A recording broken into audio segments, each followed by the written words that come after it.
Hi ಎಲ್ಲರಿಗೂ ನಮಸ್ಕಾರ. Welcome to my channel ವಿಶಿಷ್ಟ ಭೋಜನ. ಇವತ್ತಿನ ನನ್ನ ಈ ವಿಡಿಯೋದಲ್ಲಿ ಚಿಕನ್ ಸಾರ್ ಮಟನ್ ಸಾರ್ ಅಷ್ಟೇ ರುಚಿಯಾಗಿ ಮಶ್ರೂಮ್ ಸಾಂಬಾರ್ ಯಾವ ರೀತಿ ಮಾಡೋದು ಅಂತ ತೋರಿಸ್ಕೊಡ್ತಾ ಇದ್ದೀನಿ. ಫಸ್ಟ್ ಟೈಮ್ ಯಾರಾದರೂ ನನ್ನ ವಿಡಿಯೋನ ನೋಡ್ತಾ ಇದ್ರೆ ದಯವಿಟ್ಟು ಸಬ್ಸ್ಕ್ರೈಬ್ ಮಾಡ್ಕೊಳ್ಳಿ. ಹಾಗೆ ವಿಡಿಯೋ ಇಷ್ಟ ಆದ್ರೆ ಒಂದು ಲೈಕ್ ಕೊಡಿ. ಹಾಗಾದ್ರೆ ಬನ್ನಿ ಯಾವ ರೀತಿ ಮಾಡೋದು ಅಂತ ನೋಡ್ಕೊಳ್ಳೋಣ.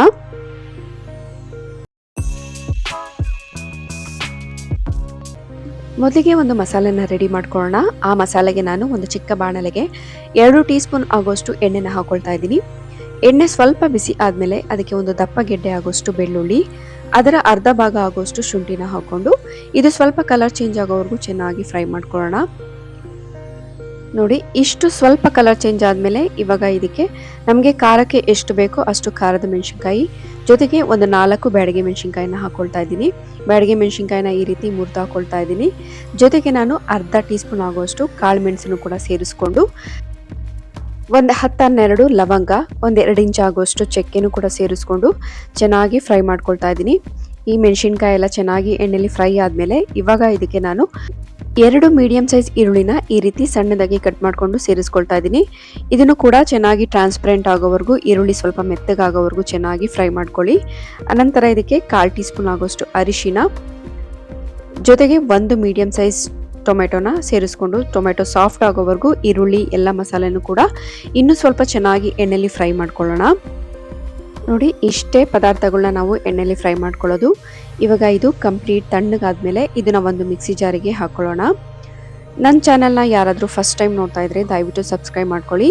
ಆಲ್ರೆಡಿ ನಾನು ತುಂಬ ರೆಸಿಪೀಸ್ನ ಅಪ್ಲೋಡ್ ಮಾಡಿದ್ದೀನಿ. ಬ್ರೇಕ್ಫಾಸ್ಟ್ ಆಗಿರ್ಬೋದು, ಸಾಂಬಾರ್ ರೆಸಿಪಿ ಅಥವಾ ಸೈಡ್ ಡಿಶ್ ರೆಸಿಪಿಗಳು ಆಗಿರ್ಬೋದು ಅಪ್ಲೋಡ್ ಮಾಡಿದ್ದೀನಿ. ಯಾರಾದರೂ ನೋಡಿಲ್ಲ ಅಂದರೆ ದಯವಿಟ್ಟು ಹೋಗಿ ನೋಡ್ಬೋದು. ಇವಾಗ ಅದೇ ಮಿಕ್ಸಿ ಜಾರಿಗೆ ನಾನು ಒಂದು ಚಿಕ್ಕ ತೆಂಗಿನಕಾಯಲ್ಲಿ ಅರ್ಧ ಹೋಳಾಗೋಷ್ಟು ತೆಂಗಿನಕಾಯಿನ ಸೇರಿಸ್ಕೊಳ್ತಾ ಇದ್ದೀನಿ. ಜೊತೆಗೆ 2 ಟೀ ಸ್ಪೂನ್ ಆಗೋಷ್ಟು ಗಸಗಸೆನೂ ಕೂಡ ಸೇರಿಸ್ಕೊಂಡು ಸ್ವಲ್ಪ 1-2 ಟೀ ಸ್ಪೂನ್ ಆಗೋಷ್ಟು ಉರಿಗಡಲೆ ಹಾಗೆ 2 ಟೀ ಸ್ಪೂನ್ ಆಗೋಷ್ಟು ಧನಿಯಾ ಪುಡಿ ಸೇರಿಸ್ಕೊಳ್ತಾ ಇದ್ದೀನಿ.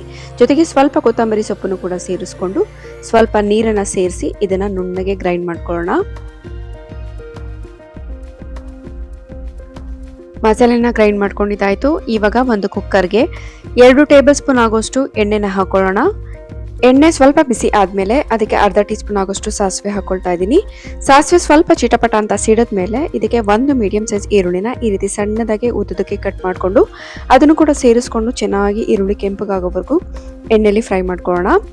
ನೋಡಿ, ಇಷ್ಟು ಈರುಳ್ಳಿ ಚೆನ್ನಾಗಿ ಫ್ರೈ ಆದಮೇಲೆ ಇವಾಗ ಇದಕ್ಕೆ 2 ಪ್ಯಾಕೆಟ್ ಆಗುವಷ್ಟು ಮಶ್ರೂಮ್ನ ನಾನು ಈ ರೀತಿ ಚೆನ್ನಾಗಿ ತೊಳೆದು ಈ ಸೈಜ್ಗೆ ನಾನು ಕಟ್ ಮಾಡಿ ಇಟ್ಕೊಂಡಿದ್ದೀನಿ. ಇವಾಗ ಇದಕ್ಕೆ ಸೇರಿಸ್ಕೊಂಡು ಒಂದು 2 ನಿಮಿಷ ಚೆನ್ನಾಗಿ ಫ್ರೈ ಮಾಡ್ಕೊಳ್ಳೋಣ. ಇದಕ್ಕೂ ಚಿಕ್ಕದಾಗಿ ಕಟ್ ಮಾಡ್ಕೊಳ್ಳೋದಕ್ಕೆ ಹೋಗಬೇಡಿ, ಯಾಕೆಂದರೆ ಮಶ್ರೂಮ್ ಬೆಂದ ಮೇಲೆ ಅದು ಇನ್ನೂ ಸ್ವಲ್ಪ ಕಡಿಮೆ ಸೈಜ್ ಆಗುತ್ತೆ. ಸೊ ಹಂಗಾಗಿ ಈ ಸೈಜ್ಗೆ ನೀವು ಕಟ್ ಮಾಡಿಕೊಂಡ್ರೆ ಕರೆಕ್ಟಾಗಿರುತ್ತೆ. ಇವಾಗ ರುಬ್ಬಿಟ್ಕೊಂಡಿರುವಂಥ ಮಸಾಲೆನೂ ಕೂಡ ಸೇರಿಸ್ಕೊಂಡು ಮಿಕ್ಸಿ ತೊಳೆದಂಥ ನೀರನ್ನು ಕೂಡ ಸೇರಿಸ್ಕೊಂಡು ಒಂದ್ಸಲ ಚೆನ್ನಾಗಿ ಮಿಕ್ಸ್ ಮಾಡ್ಕೊಳ್ತಾ ಇದ್ದೀನಿ. ಇವಾಗ ನಮಗೆ ಸಾಂಬಾರ್ಗೆ ಎಷ್ಟು ಬೇಕೋ ಅಷ್ಟು ನೀರನ್ನು ಸೇರಿಸ್ಕೊಂಡು ತುಂಬ ತೆಳುನೂ ಬೇಡ, ತುಂಬ ಗಟ್ಟಿನೂ ಬೇಡ, ಆ ರೀತಿ ನೀವು ನೋಡಿಕೊಂಡು ನಿಮಗೆ ಯಾವ ರೀತಿ ಬೇಕೋ ಆ ರೀತಿ ನೀರನ್ನು ಸೇರಿಸ್ಕೊಂಡು ಅಡ್ಜಸ್ಟ್ ಮಾಡ್ಕೊಳ್ಳಿ. ಇವಾಗ ನಾನು ರುಚಿಗೆ ತಕ್ಕಷ್ಟು ಉಪ್ಪನ್ನು ಸೇರಿಸಿ ಒಂದ್ಸಲ ಚೆನ್ನಾಗಿ ಮಿಕ್ಸ್ ಮಾಡಿ ಕುಕ್ಕರ್ ಲಿಡ್ನ ಕ್ಲೋಸ್ ಮಾಡಿ ಒಂದೇ ವಿಷಲ್ ಕೂಗಿಸ್ಕೊಳ್ತಾ ಇದ್ದೀನಿ. ಇದಕ್ಕಿಂತ ಜಾಸ್ತಿ ಕೂಗಿಸೋ ಅವಶ್ಯಕತೆ ಇಲ್ಲ, 1 ವಿಷಲ್ ಕೂಗಿಸ್ಕೊಂಡ್ರೆ ಸಾಕು, ಚೆನ್ನಾಗಿ ಬೆಂದಿರುತ್ತೆ. ಸೊ ಆಗಿದೆ. ಈಗ ಕುಕ್ಕರ್ ಕೂಡ ತಣ್ಣಗಾಗಿದೆ. ನೋಡೋಣ ಹೇಗಾಗಿದೆ ಸಾಂಬಾರ್ ಅಂತ. ನೋಡ್ತಾ ಇರ್ಬೋದು ನೀವು, ತುಂಬಾ ಚೆನ್ನಾಗಾಗಿದೆ. ಕಲರ್ ಕೂಡ ತುಂಬಾ ಚೆನ್ನಾಗಾಗಿದೆ. ಹಾಗೆ ರುಚಿನೂ ಕೂಡ ಅಷ್ಟೇ ಚೆನ್ನಾಗಾಗಿದೆ.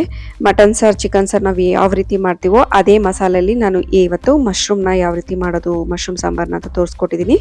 ವಿಡಿಯೋ ಇಷ್ಟ ಆದರೆ ದಯವಿಟ್ಟು ಒಂದು ಲೈಕ್ ಕೊಡಿ. ಹಾಗೆ ನಿಮ್ಮ ಫ್ಯಾಮಿಲಿ ಆ್ಯಂಡ್ ಫ್ರೆಂಡ್ಸ್ಗೆ ಶೇರ್ ಮಾಡಿ. ಮತ್ತಷ್ಟು ಒಳ್ಳೊಳ್ಳೆ ರೆಸಿಪಿ, ಈಸಿ ರೆಸಿಪಿಗಾಗಿ ಈ ನನ್ನ ವಿಶಿಷ್ಟ ಭೋಜನ ಚಾನಲನ್ನು ತಪ್ಪದೆ ಸಬ್ಸ್ಕ್ರೈಬ್ ಮಾಡ್ಕೊಳ್ಳಿ ಅಂತ ಹೇಳ್ತಾ ಮತ್ತೆ ಸಿಗೋಣ ಮುಂದಿನ ವಿಡಿಯೋದಲ್ಲಿ ಮುಂದಿನ ಒಂದೊಳ್ಳೆ ರೆಸಿಪಿಯೊಂದಿಗೆ. Thank you.